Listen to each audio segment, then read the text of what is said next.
Hi കൂട്ടുകാരെ, ഇന്ന് ഞാൻ കപ്പലണ്ടി റോസ്റ്റ് ഉണ്ടാക്കാൻ പോവാം. അപ്പോൾ കുറച്ച് കപ്പലണ്ടി ഒക്കെ എടുത്തിട്ടുണ്ട്. ഇനി നമുക്ക് എന്തൊക്കെ സാധനങ്ങളാണ് ഇതിന് വേണ്ടതെന്ന് നോക്കാം. അപ്പോൾ ഞാൻ ഇതിനായിട്ട് എടുത്തേക്കുന്നത് കൊച്ചുള്ളി, വെളുത്തുള്ളി, പിന്നെ പച്ചമുളകും കറിവേപ്പിലയും ഇഞ്ചിയുമാണ്. അപ്പം നമുക്ക് ഇതെങ്ങനെയാണ് ഉണ്ടാക്കുന്നതെന്ന് നോക്കാം. അപ്പം നമ്മുടെ ചട്ടി ചൂടായിട്ടുണ്ട്. നമുക്ക് ചട്ടിയിലോട്ട് എണ്ണ ഒഴിച്ചു കൊടുക്കാം. എണ്ണ ചൂടായിട്ടുണ്ട്. നമുക്ക് കടുക് ഇട്ട് കൊടുക്കാം. നമ്മുടെ കടുക് പൊട്ടി വന്നിട്ടുണ്ട്. നമുക്ക് അരിഞ്ഞു വെച്ചിരിക്കുന്നൊക്കെ ഇട്ട് കൊടുക്കാം.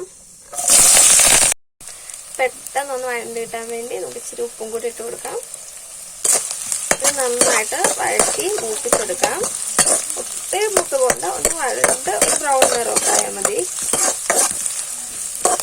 അപ്പൊ നന്നായിട്ട് മൂത്ത് വന്നിട്ടുണ്ട്. നമുക്ക് അല്പം മഞ്ഞൾപ്പൊടി ഇട്ട് കൊടുക്കാം. കുറച്ച് മുളക് പൊടി ഇട്ട് കൊടുക്കാം. മല്ലിപ്പൊടി ഇട്ട് കൊടുക്കാം. അല്പം മീറ്റ് മസാലയും കൂടി ഇട്ട് കൊടുക്കാവേ. അപ്പോൾ നോക്കി നന്നായിട്ട് ഇളക്കി മൂപ്പിച്ചു കൊടുക്കാം. അപ്പം മൂത്ത് വന്നിട്ടുണ്ട്. നമുക്ക് അണ്ടിപ്പരിപ്പ് ഇട്ട് കൊടുക്കാം. നന്നായിട്ട് ഇളക്കി കൊടുക്കാം. അല്പം ഉപ്പും കൂടി നമുക്ക് ഇട്ട് കൊടുക്കാം.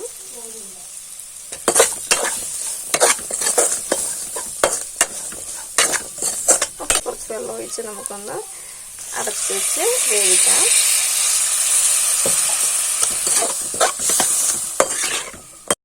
അപ്പോൾ വെള്ളമൊക്കെ പറ്റി വെന്തിട്ടുണ്ട്. നമുക്കിത് ഊറ്റി എടുക്കാം. അവസാനമായിട്ട് നമ്മൾ ചേർക്കുന്നത് കുറച്ച് കുരുമുളക് പൊടിയാണ്. അത് ചേർത്താൽ മതി. നമ്മുടെ എരിവിനനുസരിച്ച് കുരുമുളക് പൊടി ചേർക്കാവുന്നതാണ്.